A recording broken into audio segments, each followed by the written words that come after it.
Following their stardom in the 80s, these musicians struggled with illness, legal troubles, and other tragedies, but their legacies still burn bright.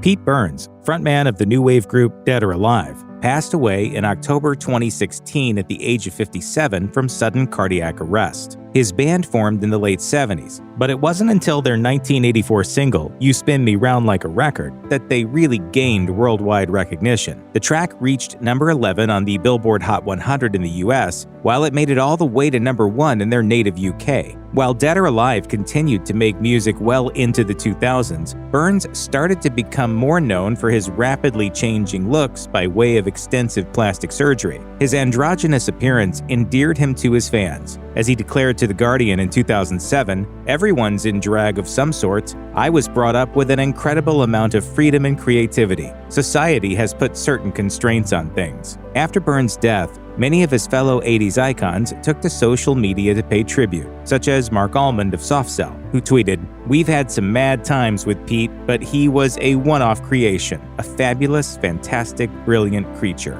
I've been in the industry of, or the filthy quagmire called showbiz, for a very long time, and the excitement of all that rubbish has worn off. On January 29, 2019, R&B legend James Ingram died of brain cancer at the age of 66. Throughout his illustrious career, he was nominated for 14 Grammys and won twice, and he collaborated with the likes of Dolly Parton and Linda Ronstadt. Ingram had an interesting start in the industry, moving to Los Angeles from Akron, Ohio with his band Revelation Funk. As he told the Chicago Tribune in 2012, while his bandmates were the better vocalists, he credits his success to his dedication to performing. After a couple of years, Revelation Funk headed back to Ohio while Ingram stuck it out, snagging backup jobs with Ray Charles and Marvin Gaye. He then caught the ear of producer Quincy Jones, and the rest is history, as he went on to dominate the adult contemporary charts with the likes of such hits as Baby Come to Me and I Don't Have the Heart. On September 16, 2004, Izora Armstead, one half of the 80s duo The Weather Girls, passed away at the age of 62. Alongside Martha Wash, they were responsible for It's Raining Men, one of the biggest club anthems of the decade. Armstead and Wash formed The Weather Girls in the mid-70s and began their rise to the A-list as backup vocalists for disco singer Sylvester. They were originally known as Now, an acronym for News of the World, but then they changed their name to 2 Tons of Fun as a clear reference to their voluptuous figures. It wasn't until they released their now iconic song in 1983 that they really started to leave their mark as musical legends. In a 90s interview with MTV3, Armstead revealed that the duo changed their name to the Weather Girls because of the opening line in It's Raining Men. And it stuck. So I hurry up and patent the name. In addition to dominating the 80s club charts, Armstead is also remembered for the powerful message she wanted to leave the industry with. As she once declared, "Our audiences expect our music to be gay and positive. Reality for many people is grim and depressing, and for this reason, we want to pass on our energy and drive and to bring pleasure through our music." Quiet Riot lead singer Kevin DuBrow was part of the glam metal band since their inception in the 70s. They didn't land their first record deal until the end of the decade, and it wasn't until 1983's Metal Health album that they gained worldwide recognition. They managed to top the Billboard chart with that release, all thanks to their cover of the Slade song Come On Feel the Noise. As Blackie Lawless of the metal band Wasp once mused to the Los Angeles Times, Quiet Riot was the first real MTV rock band. The band continued to make music throughout the decades to come, so it came as a big shock when DuBrow suddenly died on November 19, 2007 from a cocaine overdose. He was only 52. He'd recently broken up with his girlfriend of over 7 years, Lark Williams, who was equally shocked by the rocker's death. As she eulogized him to the Los Angeles Times, "He was as strong as an ox, that boy." Australian rock band Men at Work released some of the most memorable songs of the 80s. Their debut album, Business as Usual, came out in November 1981, and by the following year, they achieved international fame. They're probably best remembered for their hit song Down Under, which is more or less an unofficial anthem for their home country. Men at Work surely wouldn't have been as successful as they were without Greg Ham, who played the saxophone and flute and was responsible for the riff in Down Under. Unfortunately, Ham and the rest of the band ran into a rough legal snag in 2010, years after they disbanded. That was when they were accused of stealing the Down Under riff from the children's campfire song Kookaburra Sits in the Old Gum Tree. They were ultimately ordered to pay 5% of the song's royalties. A friend of Ham's told the Washington Post that he was never the same after the ruling. Just a couple of years later, he was found dead of a heart attack on April 19, 2012. He was only 58. Yeah, lovely man. Just surprised, actually. Very shocked.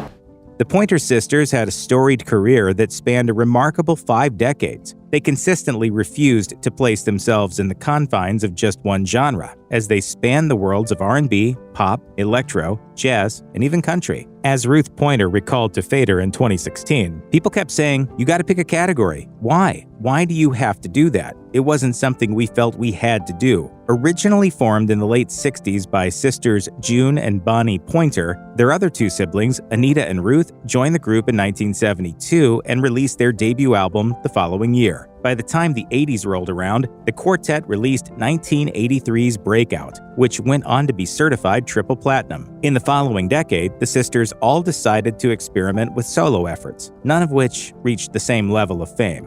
On April 11, 2006, the youngest Pointer sibling, June, died of cancer at the age of 52. 14 years later, on June 8, 2020, Bonnie went into fatal cardiac arrest at the age of 69.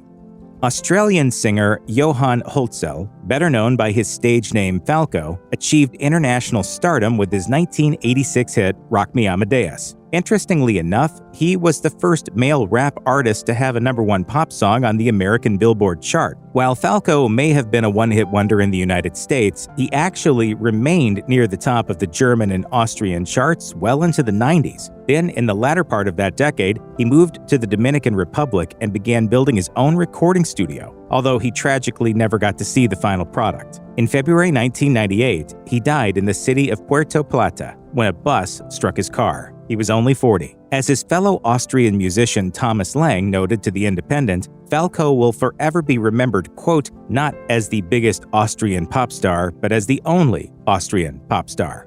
What we human beings want to do always on this planet is to climb mountains, Laura Branigan enjoyed immediate success with her 1982 debut studio album, which featured her cover of Gloria, one of the decade's most enduring pop songs. The single skyrocketed to the #2 spot on Billboard's Hot 100 and sat pretty on the chart for an impressive 36 weeks. But Branigan had already been building her career well before then. In the late 70s, she won an audition to become a backing vocalist for Leonard Cohen and toured with him until the end of the decade, subsequently landing her own record deal with Atlantic. Branigan likely would have had even longer success if it weren't for her husband's cancer diagnosis in the 90s, which prompted her to hang up her microphone in 1994. As she noted to CNN in 2002, it was not even a choice. Sadly, Branigan's husband died in 1996, leaving her too overwhelmed with grief to return to music. In the early 2000s, she finally went back into the recording studio, though she never got a chance to revive her once flourishing career. In August 2004, she complained of a headache for 2 weeks, and on the 26th, she suffered a fatal brain aneurysm at the age of 52.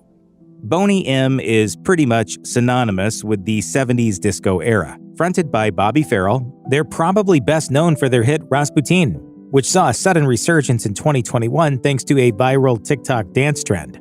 Farrell, who actually lip-synced on stage in place of Frank Farian, who assembled the band, remained with the group until 1981, until he was fired by Farian himself. What does the M in Boney M stands for? The M means mother, meditation, money, misery, mysterious.